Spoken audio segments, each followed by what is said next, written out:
आज मनसर नगरपंचायतची उपाध्यक्षाची आणि स्वीकृत नगरसेवकांची निवडणूक पार पाडलेली आहेत.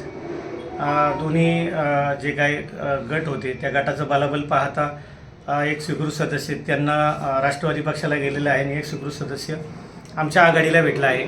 आघाडी तर खरं सर्वप्रथम माननीय श्री वसंतभाऊ बानखिले असतील, शिवाजीराजे राजगुरू असतील आणि अंजलीताई बानखिले असतील यांनी आमच्या श्री ग्रामदैवत भैरवनाथ मनसर परिवर्तन आघाडीत सामील झाले आणि त्यांच्यामुळं आम्हाला आज एक जागा प्राप्त झाली. त्याबद्दल त्यांचे मनापासून आभार.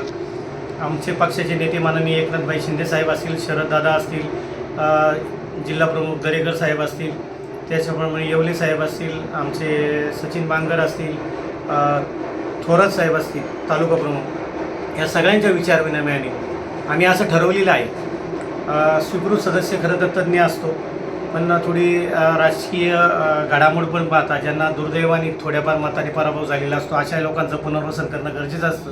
त्यानुसार आम्ही सर्वप्रथम संधी बाजीराव शेठ मोरडे यांना दिलेली आहे. त्यानंतर आम्ही टप्प्याटप्प्याने एकेकाला संधी देत जाऊ. त्यामध्ये संगीताताई बानखिले असतील, अरुणाना बानखिले असतील, सुप्रिया राजगुरू असतील, आमची एक गांधळीची भगिनी पडली होती ती एक असेल, असे अनेक जण आहेत. हे पहिल्या 2.5 वर्षात आम्ही या सर्वांना संधी देणार आहोत आणि उर्वरित 2.5 वर्षात गावातील जे काही घटक आहेत का जे गावासाठी अहोरात्र झटतात पण ज्यांना राजकीय पटलावर किंवा प्रस्थापितांच्या भीतीमुळे ते निवडणूक लढत नाहीत, अशी जी लोकं आहेत का जी निवडणुकीपासून लांब असतात पण मनसरविषयी तळमळ आहेत, अशा लोकांनासुद्धा आम्ही संधी देणार आहोत.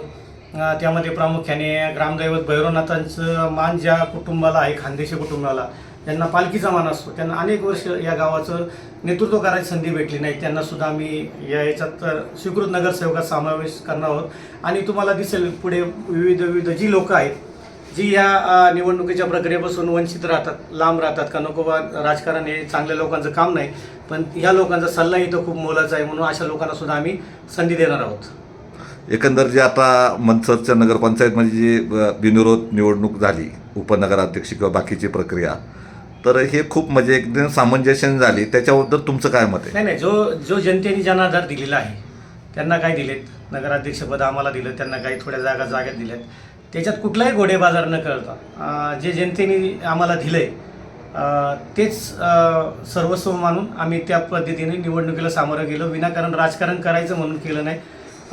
जे आहे जनतेने जो आम्हाला सगळ्यांना मॅन्डेट दिले त्याचप्रमाणे आम्ही आजच्या ही जागा बिनविरोध झाली आणि खरंच मनसरचा आदर्श आज सगळीकडेच जाण्यासारखा आहे. तर जर सुदैवाने म्हणजे दुर्दैवाने असं म्हणू, जर निवडणूक लागली असती तर तुमची तयारी होती का? नाही, निवडणूक तयारी करायला काहीच अवघड नसते, पण त्याच्यात घोडेबाजार येतो. नगरसेवक फोडणे म्हणा, हे गोष्टी नाही, या गोष्टीला आम्हाला जायचं नव्हतं. कारण आमचं पहिल्यापासून एकच आहे. उलट सगळ्या नगरसेवकांना सुद्धा माझी विनंती आहे का ठीक आहे, आता सत्कार समारंभ सगळ्यांचे खूप झाले, आता आपण गावासाठी उलट सगळे एकत्र येऊ, पक्ष बाजूला ठेवू आणि स्वच्छ कारभार कसा राहील, स्वच्छ कारभार दिसावा यासाठीच आम्ही या निवडणुकीतले हस्तक्षेप केला नाही आणि घोडेबाजार होऊन दिला नाही. एक शेवटचा प्रश्न, अपक्ष ती किती नगरसेवक तुम्हाला मिळाले? 3 नगरसेवक आले.